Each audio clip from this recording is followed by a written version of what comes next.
G'day guys, welcome back to the Boundary Riders YouTube channel, and today we are here with another review, of course, for round 2. Massive round we've seen so far. Started off with St Kilda with the upset against the reigning premiers in Collingwood, sending them to none and 3. Geelong did very well against Adelaide as well away from home. So let's get into the review of round 2. So we start with the first game, of course. St Kilda were able to get over the top of Collingwood in the end by 15 points. 94-79. Great performance from the Saints in the end. The top scorers for either side were Higgins with the 4 goals and McGuinness for Collingwood, who was an inclusion in the side. So great game from him in the end.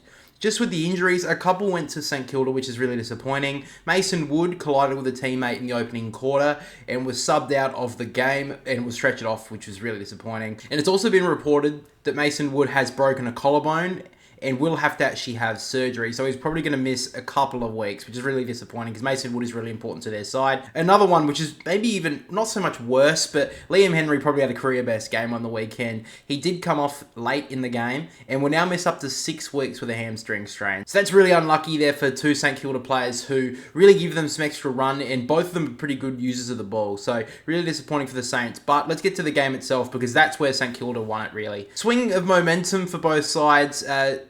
In the first half, we actually saw both teams get on a run of 4 goals in a row, but it was a pretty scrappy game of footy if you did watch it yourself. Both teams just did not look like they wanted to kick the ball properly. They looked pretty tired. I don't know if it was tired is the word, but they just could not hit a target. And I was streaming this game and commentating it, and at times it was nearly impossible because of the amount of mistakes that both teams were making. But in the second half, St Kilda really made Collingwood look second rate, looking like they didn't even want to be there. The likes of Nick Dacos didn't even look like he wanted to be on the field. He looked like he wanted to be back at home eating a bag of Smith's chips. He did not look interested in the game at all. And I know there's been a couple of clips going around about him not being tough enough around the footy, which I think's a fair criticism of his game, but at the end of the day, I still think he's a very good player, but he got shown up a lot against St Kilda on the weekend. I think also St Kilda definitely lifted the pressure around the footy, and Collingwood really couldn't stand up against it. And when it came to the last quarter, where you kind of thought when, the commentators mentioned about 600 times that Collingwood have been able to come back before, this is not the same Collingwood team. This team looked hugely second rate. I don't know if they're even going to be beating the bottom teams down the ladder if they play as poor as they did against St Kilda in that second half. St Kilda probably should have won this by at least 5 or 6 goals. Collingwood did come back a little bit in the last quarter, but Jack Higgins' very controversial goal that was definitely out of bounds did stop the momentum, and Collingwood in the end almost rightfully deserve to be 0-3 right now. They are playing terribly, and this team won a premiership not even 6 months ago, and they're playing now like a bottom 4 side. They're playing terrible football, and they've got to improve quickly. So let's move to the statistics though, and Wanganeen Malira top scored in the AFL Fantasy Front with 122, Jack Steele with the 120, Josh Dacos, the only Collingwood player on this list, with the 103, Josh Battle with the 100,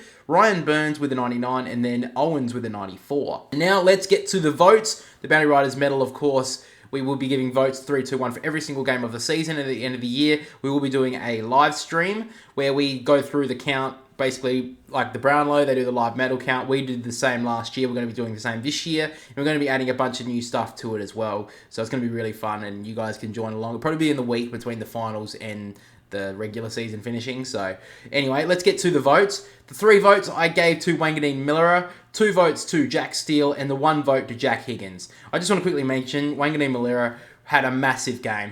His kicking was above everyone else in the comp. When like I said in the first half, the game was a pretty scrappy game of footy. He was not that player. He was massive, and they've got someone to really build off of there. They've already had the like of Jack Sinclair coming off a halfback. He doesn't need to play there anymore. Chuck him in the middle. Wanganeen Malira runs that halfback line now for the rest of his career. Good game from Jack Steele as well with the 11 tackles. Jack Higgins, 4 goals. He did really well. Best forward by far. So great performance at the end by the Saints, and Collingwood none and 3. But guys, before we get into more of this video, BR Designs, our very own design company, is your one-stop shop for all your AFL prints. We have designs for every single team from Collingwood to the Giants, so make sure to head down to the description below and find your desired AFL design. And don't worry, as every 6 to 8 weeks, guys, we're going to be releasing brand new and exciting designs for every single team. So make sure to keep an eye on the BR Design social pages, and make sure to use our unique features with our design of scanning the QR code will actually bring up on your phone the highlight that you have the design for. And don't forget at the checkout to use code YouTube for 10% off your purchase for the next 48 hours. So getting quick, guys, let's get back into it. Now let's get to Friday night, Adelaide versus Geelong. And Adelaide went into this game pretty heavy favourites, being at home. They obviously had a massive record there last year. I think only losing 2 games against Collingwood and Sydney by under a goal. And they did not perform very well at all for the first bit of this game. Geelong arguably should have been in front by a lot more in the first quarter, but only took a 19-point lead. It was basically a tale of 2 quarters in that first half. The Crows absolutely dominated the second quarter against Geelong, but they couldn't convert it into score either. They had 10 inside 50s late in the second term, but no goals. And then Geelong just went down the other end and kicked the goal as well. It was quite a contested third quarter. Tom Hawkins did really well, though. He kicked 3 goals in the third term, even though I think he kicked 1 goal in the first half, but didn't do much else. So really good from him to really get the Cats rolling in the third quarter. And then in the final term, the Crows dominated this game at stages in the last quarter, but they just couldn't snatch the game at all from Geelong. So many missed opportunities killed them. I think it obviously was capped off by Darcy Fogarty's miss when he ran into an open goal. Should have kicked the goal, hit it straight into the post, and at that moment, almost gave my wife a heart attack when I made this loud, high-pitched noise in shock. She was not too happy. Had definitely a stern talk about that after, that I shouldn't have done that, and I do apologise to her. I'll make a formal apology here, hun. I am sorry. But if she saw the goal and she understood football a lot, I think she would have understood and would have been saying that the Darcy Fogarty's miss was astoundingly terrible. And honestly, I think the Cats didn't win this game. They just survived it at the end because the Crows were charging home, but they just couldn't take the opportunity. And then the Cats late in the game kicked a couple of goals just to blow it out to, I think it was a 26-point win 19-point win in the end. So in the end, the Cats won 96-77. I know Isaac Rankin kicked a brilliant goal in the pocket late in the game. Not much of a celebration, of course, but that's definitely a goal of the year contender. Now getting to the statistics in the AFL Fantasy Watch. Top scorer was Jordan Dawson with the 131 with the 12 tackles as well. He was brilliant for the Crows. Tom Stewart with the 114. Matt Crouch with the 112. Brian Myers with the 109. Rory Laird with the 105. Blitzards with 104. And then Riley O'Brien with the 100. And now to the Boundary Riders' votes for this game. The 3 votes are going to Tom Stewart, 2 votes to Brian Myers, and the 1 vote to Jordan Dawson. Tom Stewart, let's just mention it, had a massive performance. The Crows just kept on kicking it to him all day, and all he did was his job that he's been doing for 10 plus years. Great performance from Tom Stewart. Took 10 intercept marks in the end. Had the 28 touches, 20 of them were kicks. Great performance from Tom Stewart. Just the performance that he usually does. Brian Myers kicked 3 goals. Had a few goal assists as well, which he's known for. 26 touches from him, which is really good to see because he's always a pretty good ball user. So if he can get 20 plus disposals a game, just even more improvement for the Cats. And Jordan Dawson was the Crows' best player, I thought. So talking about the Cats, though, very interesting. They haven't had a harder team yet. They've had the Crows and St Kilda, so not teams that were expected to finish. But they've done well in their first 2 games, and who knows? I did pick them to make the 8 at the end of the year. They do have a lot of games, obviously, down in Geelong, which is a huge advantage for them. They could really shake the top 8 and even, go into the finals with a bit of form because they've started the season off very nicely on 2-0. And the Crows, on the other hand, well, they've had a pretty poor start. I think I picked them to win their first 2 games. They've gone 0-2. Now they go to Fremantle next week in Perth. The Crows haven't been very good away from home at all. So if they don't win that, they're 0-3. And they're going to gather around with not a wins. Next up, we get to North Melbourne versus Fremantle. And Freo ran out winners by 26 points, 102 to North Melbourne 76. But we have to talk about North Melbourne's first quarter and basically 20 minutes of the second term because they absolutely dominated Fremantle. This was a North Melbourne side which I think North Melbourne fans would be loving to see. They had the new mantra of North Ball was really good, obviously the attacking brand of football. Their young midfielders, young halfbacks, they looked outstanding, North Melbourne, and this is a team that the fans would want to see. They only took a 12-point lead into quarter time, but they had a 20 inside 50s to Fremantle's 7, and then they dominated throughout most of the second term, but just couldn't take their chances. There was 3 opportunities in the midway through the second term where they could have really extended the lead. They had a 5-goal lead, but just couldn't extend it past that. Nick Larkey missed a pretty big sitter, and there was 2 other set shots. Fremantle, late in the second term, kicked 2 goals, and it brought them back in touch. They were about 20 points behind. But then Fremantle experienced midfielders, sort of experienced in Brayshaw and Sarong, really took control along with Nat Fyfe Those three were brilliant. Probably capped off by Luke Jackson. Had a pretty poor first quarter. Cherry really took his measure, but after that, Luke Jackson really rose to the fore, and he was massive in this game. Kangas did start a charge in that last quarter, but just again, couldn't convert their chances. I think midway through the last quarter, they kicked 1 goal 5. So it's not really good enough from North. They really need to be better at that. They don't get much opportunities as it is, so if they're not going to take their chances, it's going to be a really tough year for North Melbourne. But the Dockers, they dug in, they did really well, and they did enough to keep the Kangas at bay in the end and won by 26 points. So really good win from Fremantle. They're 2-0, and I don't think I would have picked them to be that at all, obviously with a tough start against the Brisbane Lions, which they were able to win. And then I did pick them to win this game, but they haven't been the best travellers in years past, so really good win from them in the end. Now, despite the loss, I have to... unfortunately, he doesn't get into the votes here, because the three Fremantle players I have in the votes, I think were the best players on the ground. But Tom Powell's first half and the second half was still pretty decent. Tom Powell's performance was massive. Career best performance from him. He had 28 touches, kicked 2 goals, 5 tackles. He was big, and especially in that first half, he had a lot of centre clearances with Luke Davies-Uniacke. He was really, really good. And in the end of the day, North Melbourne, yet another honourable loss. And I'm not a North fan, but if I was, I'd be kind of sick of these honourable losses. At the end of the day, they were up by 32 points, and then they had a 58-point turnaround to then lose the game by 26 points. It's not really good enough. They need to start winning some games. I know it's very tough, but this team has been down for so long. They need to start winning some games of football. But let's move into the statistics and looking at the AFL Fantasy. Top scorer was Caleb Sarong again. Massive performance last week. Massive performance this week. He was really good. Harry Sheezel with the 121. Tom Powell with the 113. Luke Jackson with the 108. Bailey Scott with the 102. And then Cherry with the 100. And then going to the Boundary Riders votes, we had Luke Jackson with the 3 votes. Caleb Sarong with the 2. And then Andrew Brayshaw with the 1. Big reason why Andrew Brayshaw got the 1 vote, in my opinion. Him and Nat Fyfe, but Andrew Brayshaw, I believe, had a pretty poor first quarter and a bit, but he really rose in this game when Fremantle needed him to. He was really, really big for them in that second term as well, and second half he was massive as well. So he may not have been the highest scorer in the AFL Fantasy points, as he has been in previous weeks or in previous years, but he was big for Freo, why he got the 1 vote. Caleb Sarong, 35 touches. Again, he was another catalyst to get them back into the game. And then the 3 votes to Luke Jackson.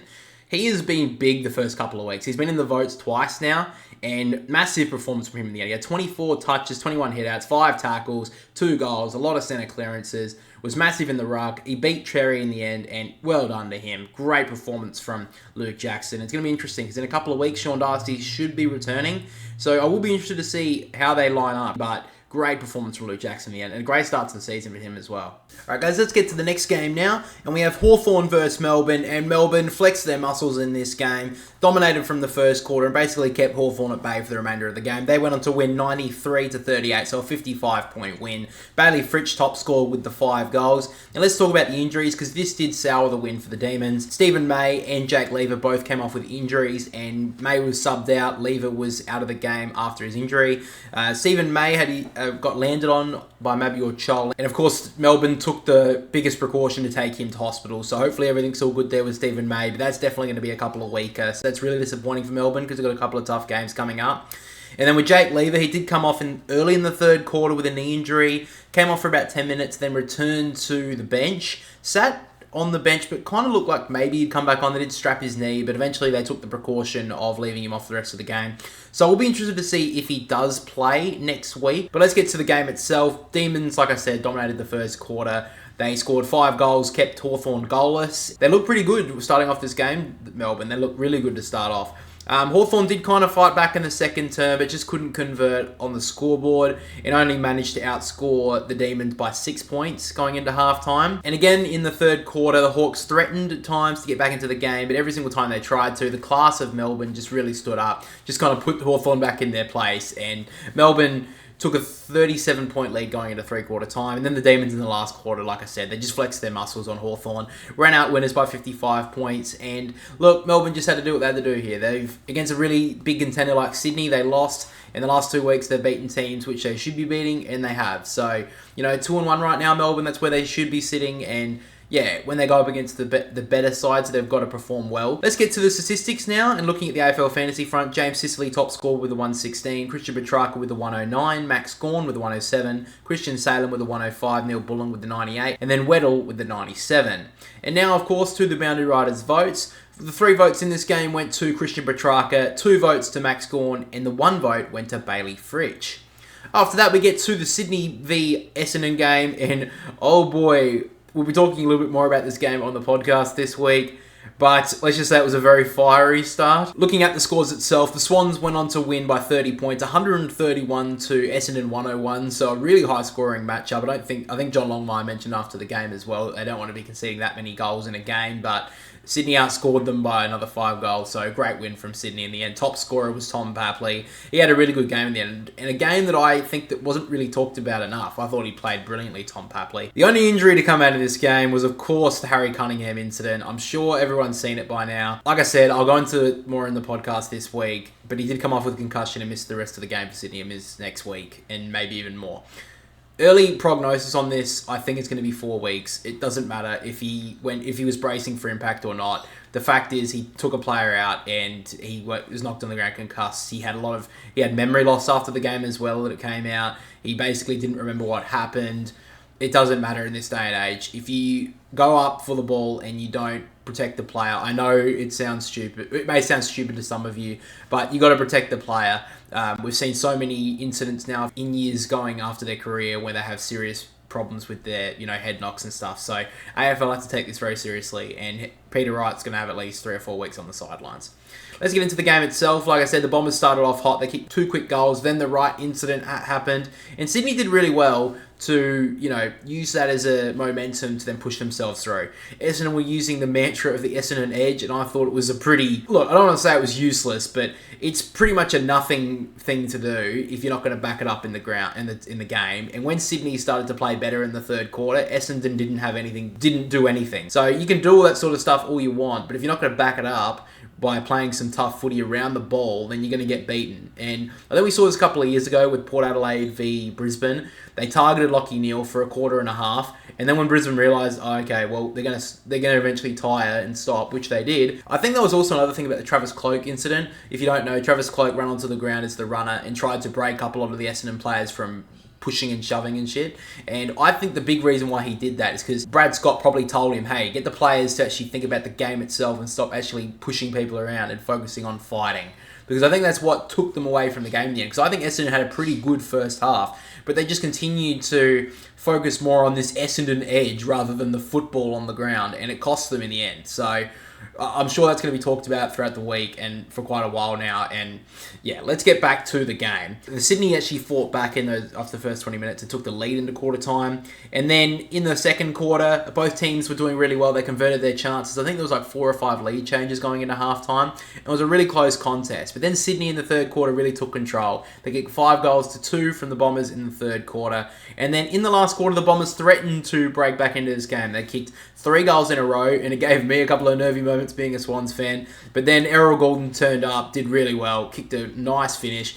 Great celebration as well. It's a European soccer player. I think he's Swedish. Viktor Goidkov or something. That was the celebration, if anyone's wondering. But then the Swans went on to win by 30 points. So a great win from Sydney in the end, and now they are 3-0. So looking at the statistics, the AFL Fantasy points, top scorer was Tom Papley with a 128. Zach Merritt with a 122, Errol Goulden with a 117, along with Isaac Heaney with a 117, Setterfield with 115, and then Chad Warner with the 112. Now to the votes. 3 votes went to Tom Papley, 2 votes to Isaac Heaney, and the 1 vote to Zach Merritt.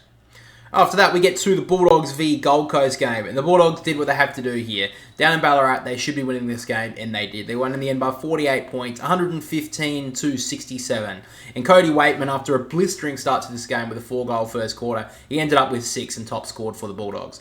Now, there was one injury concern from this game. Nick Caulfield did come off in the first quarter after sustaining a shoulder injury in a marking contest took no further part in the game. I think it was a dislocated shoulder, so he may miss a few weeks. It's really disappointing. He's had a really tough career so far at St Kilda with a lot of injuries. Came to Western Bulldogs to have a new start, and he's injured again. So really disappointing. And I picked him up in as a trade this week because I saw that Marty Hall was going to be the sub. Quickly changed my trade to Nick Caulfield, and I might as well left it at Marty Hall because he got 33 as the sub. Caulfield got 2 points. But at the end of the day, sorry for Nick Caulfield's injury than my stupid fantasy score. Who gives a fuck? Let's go to the game itself. There was a huge breeze in the first quarter going the Bulldogs' way, and they took full advantage. They kicked 9 goals in the first quarter. Bontempelli got one on the siren to blow out the lead. I think it was past nearly 40 points at quarter time. And like I said, Waitman got 4 in the first quarter. And then, honestly, that was the break in the game for the majority of it. The Suns threatened to come back in the second and third, but never really broke back into it. In fact, at halftime and three-quarter time, the lead for the Bulldogs was still 28 points. And then in the last quarter, when they did have the breeze, the Suns, but they didn't really use it. They didn't really look like they even threatened to come back, to be honest. And the Bulldogs were able to keep them at bay, and they ran on to win by 48 points. So a great win from the Bulldogs in the end. But we have seen this story before from the Bulldogs. They are a response team. They have a bad week against Melbourne, everyone calls them out for it, and they respond against the Gold Coast Suns. So it's a great win from the Bulldogs. Good job, you won in Ballarat against the Gold Coast Suns, who haven't travelled this year. You've got to back it up against some big teams, and you got to get on a roll here. They've got to use this as a catalyst to get on their season, but I don't trust that they will because they haven't been able to do it for the last 2 or 3 years. Let's take a look at the statistics for this game. Tim English top scored in the AFL Fantasy front with the 112, Took Miller with the 109, Marcus Bontempelli with the 102, along with Bailey Dale and Rao with the 102, and then Cody Waitman with the 100. And then to the votes for this game, 3 votes went to Cody Waitman, 2 votes to Marcus Bontempelli, and the 1 vote. Now let's get to the Richmond v Port Adelaide game. And this is actually quite an interesting contest. Richmond did pretty well in the first half and gave Port Adelaide a little bit of a scare. The final scores of the game, though, were Port Adelaide ran out winners by 30 points, 122 to Richmond 92. Top goal scorer in the end was Todd Marshall. Really good performance from him in the end. Now, there was a little bit of an injury concern to Lachie Jones of Port Adelaide, and he was subbed out in the third quarter. But he did suffer the injury concern throughout the second term, I believe, and did come back on. And it wasn't reported in the end of the game that he actually had an injury. So I think it's all good there for Lachie Jones, but maybe a little bit of a concern for Port fans. So just a reminder for that. But to the game itself, it was a pretty tight first quarter of the game, but Port Adelaide just couldn't convert their chances, a lot like last week against the Eagles. They kicked 3 goals, 7, which isn't good enough for Port. They need to convert their chances with a team that's a pretty potent forward line. They just need to do better. It was a 3-goal, 7 term to Richmond's 3-goal, 2, so they easily could have had a 5-goal lead. Richmond came out in the second term, though, with a point to prove. They actually really dominated the second term, and at one stage opened up the 17-point lead late in the term. Luckily, Port Adelaide did get a late goal, but Richmond still scored 4 goals, 6 in the second term. So honestly, they could have led by more. They led by about 11 points at halftime, but they could have led by a lot more. So a little bit of missed opportunities from Richmond as well. In the third quarter, though, Port Adelaide did wrestle back the control and the momentum. They kicked straight, which eluded them in the first quarter, a game and a half of their season, and they were able to kick 7-goal-3, which really wrestled back the momentum for Port Adelaide and really was the catalyst to win the game. However, Liam Baker did kick 2 late goals in the space of about 90 seconds in the third quarter, which did give Richmond a chance, and they did kick an early goal on the fourth term, which I think would have sent a few Port fans a little bit nervous, but then Port Adelaide kicked 4 goals pretty quickly after that, settled all the nerves of Port Adelaide, and then were able to reverse the momentum and then run on to win by 30 points. So a good win by Port Adelaide in the end. They don't play at the MCG very often. Congratulations to Travis Boak as well for his 350th game. I think it's absolutely terrible, the fact that they have mentioned Nick Dacos' 50th game a lot more this week than Travis Boak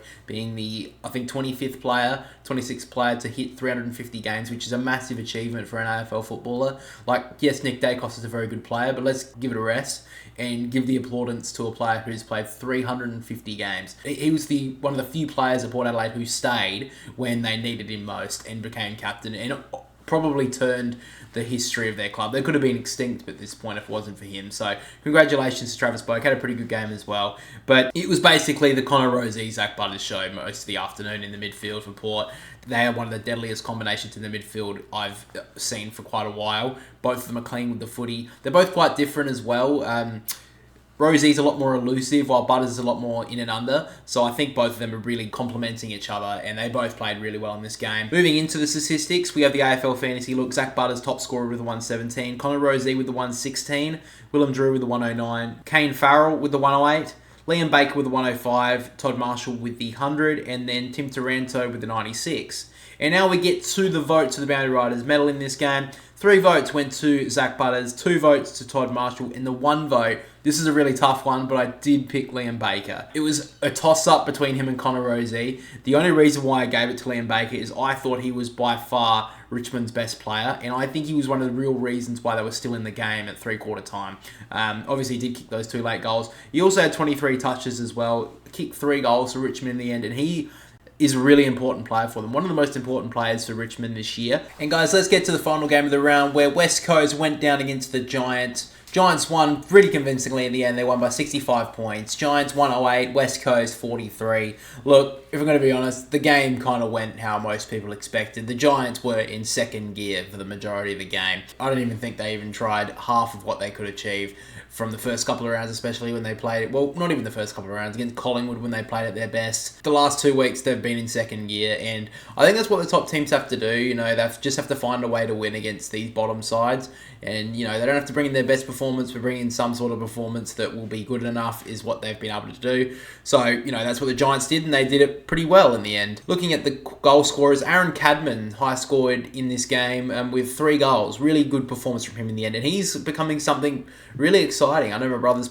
mentioned it a couple of times on the podcast, but Aaron Cadman looks like he's in for a very good year for the Giants. Kicked 3 goals in this game, was probably the Giants' best forward with Jesse Hogan as well. Another game where, you know, Toby Green didn't have a massive performance in the end, but they just find a way to score. They kicked 16 goals in the end. It's a great performance from the Giants on terms of scoring goals. From the top of the game, West Coast, you know, put on some good pressure early in the first quarter. They looked okay. A couple of late goals to the Giants kind of blew out the lead a little bit. They led by 3+ goals, and GWS just slowly took the game away from the Eagles in the end. It was like death by 1,000 cuts. It was just, they only kicked 6 goals in the second and third term, 3 goals in each of them, but West Coast kicked none, and it was honestly a boring game of football. I'm going to be truthfully honest. The Giants obviously were just there to get the win and then get home pretty quickly. West Coast didn't bring much. I am so disappointed by West Coast yet again. I feel like if I was a West Coast fan, I'd just be angry by the way they've started this season, because they're not bringing anything different. There's nothing new. There's nothing. There's not a new game plan. There's not extra pressure. They're not getting beaten by getting smashed, because other AFL teams are literally not putting in an effort to like smash these teams, especially early on. There's no need to do it, because just beating them by 60 points and not risking an injury is good enough. I am so much more excited about North Melbourne this year than West Coast. I think West Coast is one of the most boring teams that I've seen in a very long time. They don't do anything. They don't do anything new. They kick 5 goals, 13 in the whole match. They kick 2 goals to three-quarter time. We've got to stop acting like, oh, they've got some good signs. No, they kick 2 goals in 3 quarters of football. That is not good enough. And the commentators were making the point of like, oh, you know, Jack Darling's the whipping boy. He has played 279 games. He should have retired last year. He is not playing well for them.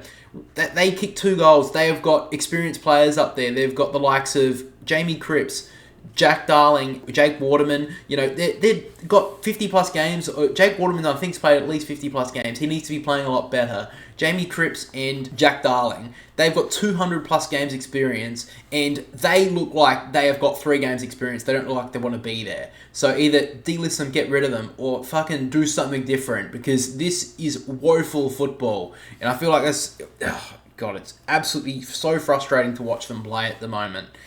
Look, on the other side of it, I understand that Oscar Allen is out. But even last week and through the preseason, Oscar Allen wasn't making a huge difference because he's having to carry the load of a whole team on his back.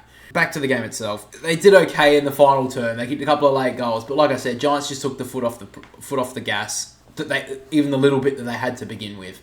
And the Giants kicked a couple of late goals as well, just to blow out the margin. They only kicked 6 goals in the second and third term, and then kicked 5 in the last, and they still won by 65 points. Like, if you kick 6 goals in like 2 quarters of football, that's not exactly much. When the other team kicks 0, it's just nothing. They're not doing anything.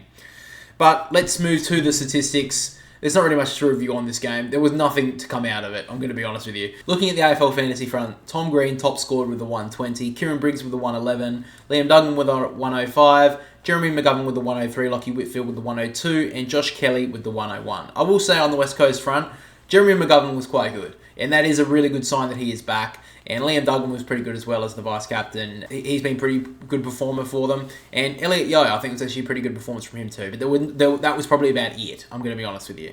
But we get to the Boundary Riders votes for the last game of the round. Tom Green got the 3 votes in this one.